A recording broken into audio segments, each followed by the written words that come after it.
Hello guys, selamat datang di T-History, acara yang menceritakan sejarah dunia.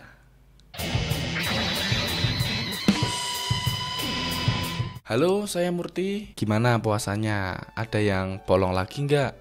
Nggak dong. Sebentar lagi mau lebaran kok bolong. Semangat. Kurang seminggu lebih dikit. Ini udah 10 hari terakhir bulan Ramadan. Oke, tetap semangat. Oke? Kesempatan kali ini aku akan membahas mengenai sejarah di balik 0 km Bandung. Siapa yang di sini pernah foto di 0 km Bandung? Komen di bawah.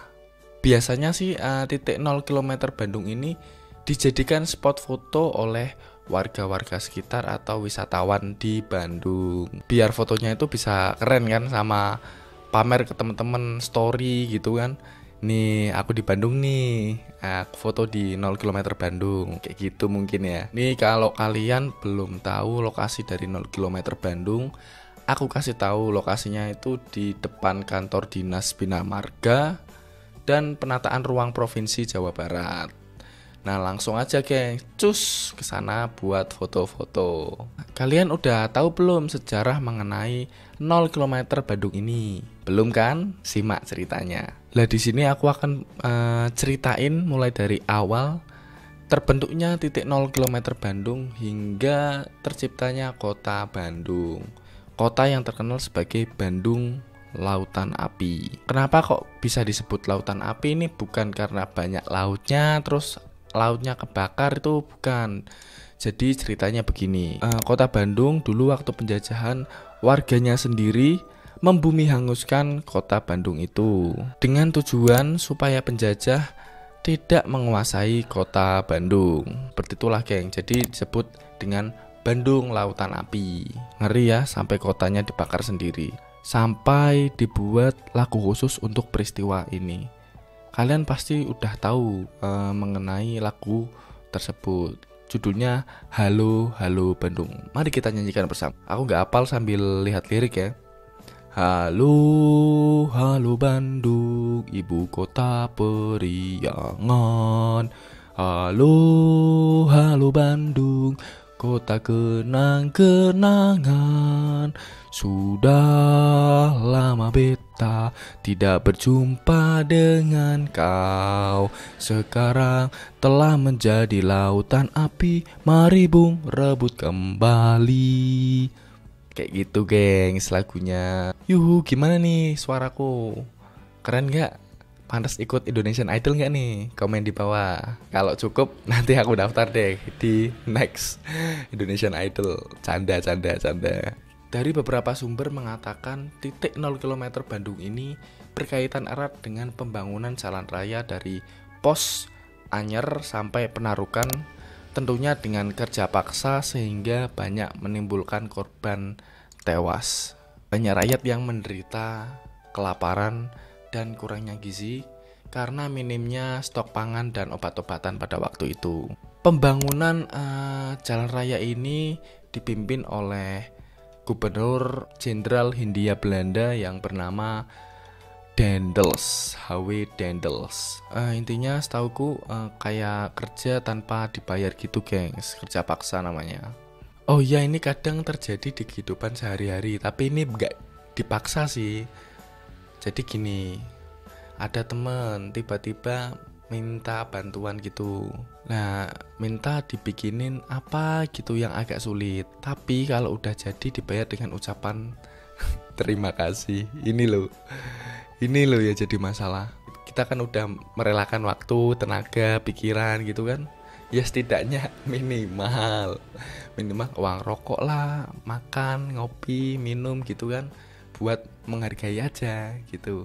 Oke? Kalau bantuinnya hal kecil nggak apa-apa. Kalau bantuinnya agak sulit ini loh. Lanjut, pada waktu itu pada tahun 1810 Daendels ini bersama Bupati Bandung yaitu R.A. Wiranata Kusuma II berjalan-jalan ke sebuah lokasi yang nanti akan dibangunnya jalur jalan raya Anyar sampai Panarukan. Tiba-tiba Daendels ini menancapkan tongkatnya dan berkata, "Sir, that I'll seek through come here and state in Igbo."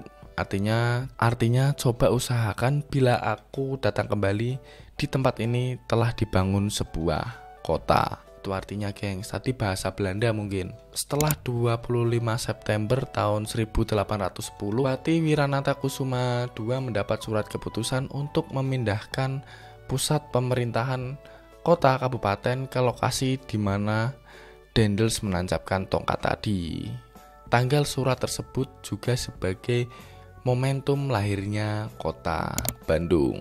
Sementara tempat Daendels menancapkan tongkat itu dijadikan sebagai titik 0 km Bandung. Di gitu gengs.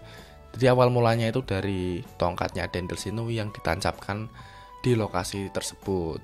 Tapi baru diresmikan pada tahun 2004 oleh Gubernur Jawa Barat saat itu Denny Setiawan. Di tempat tersebut juga ada monumen mesin penggilingan atau disebut Stonewall kuno dan sebuah patung prasasti sejarah. Tugu dan monumen ini didedikasikan untuk rakyat Periangan yang menjadi korban dari pembangunan jalan raya dari Pos Anyar sampai Panarukan. Kita harus bersyukur ya gengs, karena tidak lahir di waktu penjajahan, jadi tidak merasakan pengorbanan dalam melawan penjajah gengs. Kalian yang kaum rebahan tolong kerja, oke? Buktikan sama tetangga kalian. Sukseslah sampai tetangga kalian mengira bahwa kamu itu melakukan pesugihan. Kayak kasus kemarin tuh yang disuliti tetangganya. Katanya nggak pernah kelihatan, uangnya banyak. Yaitu karena kerja gengs, bukan karena pesugihan atau apalah itu. Jadi kerja, oke? Dan malah akhirnya diusir kan sama warganya sendiri karena julid. Kalian jangan julid lah jadi orang. Wis aneh-aneh. Nah pada tahun 2016 Tugu itu dipercantik menjadi lebih estetis dan ada patung 4 tokoh di samping kiri dan kanannya. Tokohnya tersebut yakni Insinyur Soekarno, H.W. Daendels, terus kemudian R.A. Wiranata Kusuma II dan Mas Suetarjo Kartohadikusumo. Aku akan cerita ini dikit profil dari tokoh-tokoh tadi. Yang pertama Insinyur Soekarno. Insinyur Soekarno atau akrab dipanggil dengan Bung Karno ini dikenal sebagai presiden pertama di Indonesia yang menjabat dari tahun 1945 sampai 1966. Soekarno lahir di Blitar, Jawa Timur tahun 6 Juni 1901. Dalam catatan sejarah, Bung Karno ini dikenal sebagai proklamator Indonesia bersama Bung Hatta. Ia merumuskan ajaran Marhainisme dan mendirikan Partai Nasional Indonesia atau disebut dengan PNI pada 4 Juni 1927 dengan tujuan Indonesia merdeka. Akibatnya Belanda mengirimkan Insinyur Soekarno ke penjara Sukamiskin di Bandung pada 29 Desember 1929. Yang kedua yaitu H.W. Daendels, lahir di Hattem, Belanda pada tanggal 21 Oktober 1762 dengan nama Herman William Daendels. Ia merupakan politikus Belanda dan juga gubernur Jenderal Hindia Belanda ke-36 dengan masa periode 1808 sampai 1811. Tugas utama Daendels itu adalah mengamankan Pulau Jawa dari serangan Inggris, gengs. Usaha yang dilakukan Daendels adalah membangun jalan raya dari Anyer sampai Panarukan sejauh 1000 km.